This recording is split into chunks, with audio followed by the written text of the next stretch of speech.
Elsa Fontange. Pouvez-vous vous présenter et présenter votre métier en quelques mots? J'ai fait une formation de costumier du spectacle, donc où j'ai appris différentes techniques à l'ancienne, tout ça, ce genre de choses. Ensuite, j'ai fait 3 ans aux Beaux-Arts de Lyon. Puis j'ai fait un CAP de chapellerie au lycée Camille Claudel à Lyon. Parce que je me suis dit qu'après tout, savoir faire des robes c'est très bien, mais faire des chapeaux c'était très bien aussi. Puisqu'on n'apprend pas à faire ça en costume historique, ce qui est quand même dommage, étant donné que toutes les femmes sont chapeautées, et les hommes aussi. Et puis j'aime bien le chapeau parce qu'il y a un côté sculpture et un côté 3D que je préfère aux vêtements, donc j'aime bien lier un petit peu tout. Voilà. Et ensuite j'ai travaillé 7 ans à la Tribu des Oiseaux. Et en 2010, j'ai créé Elsa Fontange, qui est donc ma marque de chapeaux et d'accessoires, parce que je ne fais pas que des chapeaux, je fais aussi des accessoires. Je dirais pas vintage, mais plutôt rétro, c'est-à-dire plutôt dans l'idée des campagnes anglaises, enfin, années de 20 à 50. En quelle matière sont faits vos chapeaux et les autres accessoires? Donc ceux que je fais sont en feutre, donc soit feutre de laine, c'est l'entrée de gamme, soit feutre en poil de lapin, donc c'est le top. Sinon en paille. Alors il n'y a pas de différentes collections, c'est surtout sur demande et puis selon vos inspirations? Si, il y a différentes collections, il y a quand même une collection été, une collection hiver. Après les inspirations, c'est toujours un peu les mêmes, j'essaie de garder mon esprit, comme je disais, un peu rétro, mais quand même l'adapter avec ce qu'on peut voir donc dans les magasins. Quel prix faut-il compter environ pour une de vos créations?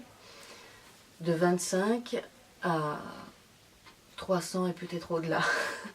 Où peut-on acheter vos créations?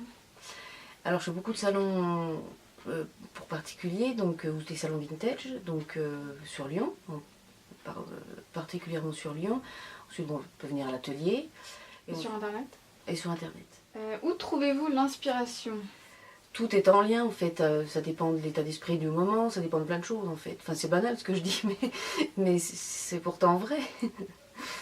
Voilà, et après il faut refaire une collection, il faut avoir quand même une ligne de conduite, pas s'éparpiller de partout pour avoir quand même une identité propre, avoir un style plus ou moins propre, enfin qu'on puisse reconnaître, ah tiens c'est un tel, c'est un tel. Enfin, La ville de Lyon est-elle propice à la création? il pourrait peut-être y avoir un petit peu plus d'aide aux nouveaux arrivants de créateurs pour trouver des lieux, des endroits. Alors certes il y a le village des créateurs, mais peut-être que ça serait peut-être bien d'avoir autre chose, je ne sais pas. Enfin, après, moi je suis pas forcément, je suis assez indépendante, mais peut-être qu'il faut être peut-être plus en réseau, mais non, c'est quand même une ville assez active, ça va. Alors la question un peu désagréable, est-ce que porter un chapeau, c'est passé de mode? Ça a eu été passé de mode, mais j'ai de la chance. C'est comme la mode maintenant, et comme je m'adresse aussi beaucoup aux hommes, comme la mode est maintenant, où on a passé l'esprit années 60, on est vraiment dans l'esprit maintenant rétro, et bien il y a de plus en plus d'hommes qui portent des chapeaux. Avez-vous des projets pour les prochains mois? Je vais faire ma collection d'été, donc déjà, et puis ça va être parti pour la saison des salons.